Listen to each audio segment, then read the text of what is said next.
Kamusta mga maka-full court? Halina't pag-usapan yung bagong inilabas na balita ang pagkuha nila kay Jerami Grant at Brandon Ingram.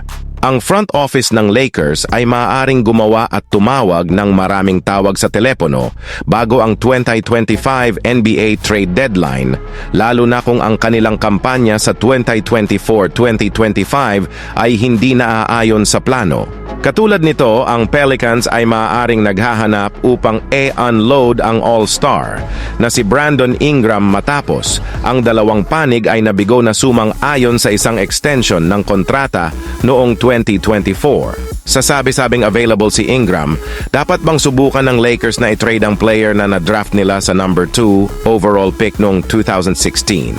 Ang fadeaway world na si Eddie Bitar ay nagmungkahi ng isang trade na hindi lamang magsasama-sama ng Ingram sa Lakers kundi magpapadala rin ng forward ng Trail Blazers na si Jerami Grant sa Los Angeles. Ang iminungkahing paghatak ay nangangahulugan na ang Lakers ay makakakuha ng dalawang 20 PPG scorers dahil si Ingram ay nag-average ng 20.8 puntos noong nakaraang season at Grant ng 21.0 puntos sa bawat laro. Makukuha ng Lakers si Brandon Ingram at Jerami Grant. At makukuha ng Pelicans sila DeAndre Ayton, Cam Reddish, 2029 first-round pick via Lakers. At sa Portland Blazers, sina D'Angelo Russell, Rui Hachimura, Jared Vanderbilt, Max Christie, 2031 first-round pick Lakers. Ang trade pitch ng Bitar ay nanawagan para sa Lakers na makipaghiwalay kay D'Angelo Russell, ngunit panatilihin ang pang-apat na taong guard na si Austin Reeves na sinasabing maraming naniniwala sa organisasyon. Masigla ring nagsalita ang bagong head coach na si JJ Redick tungkol sa leadership intangibles at kakayahan sa playmaking ni Austin Reeves.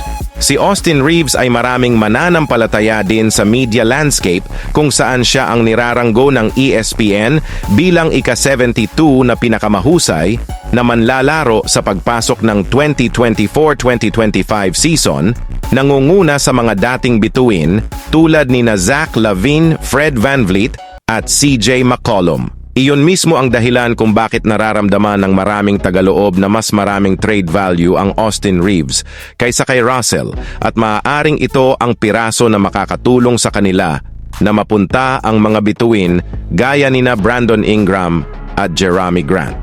Sa unang bahagi ng taong ito, nangatuwira ng analyst ng ESPN na si Kendrick Perkins na walang mapapala ang Lakers sa paghawak kay Austin Reeves na maaaring maging all-star balang araw o hindi.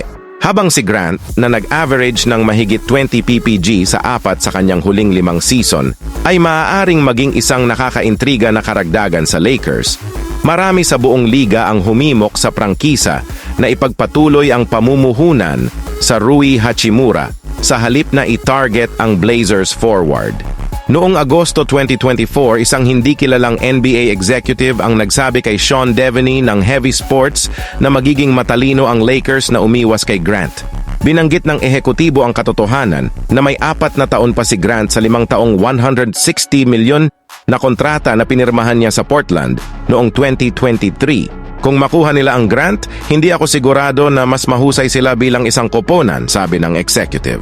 Ito ay isang masamang kontrata. Siya ay isang mahusay na taga-baril, ngunit hindi siya isang napakahusay na tagapagtanggol. Hindi ako sigurado na mas mahusay siya kaysa kay Rui, kaya kung isusuko mo si Rui at isang draft pick, ano po ang masasabi niyo tungkol dito? Pakikomento na lang po sa ibaba at babasahin ko po yan. Maraming salamat.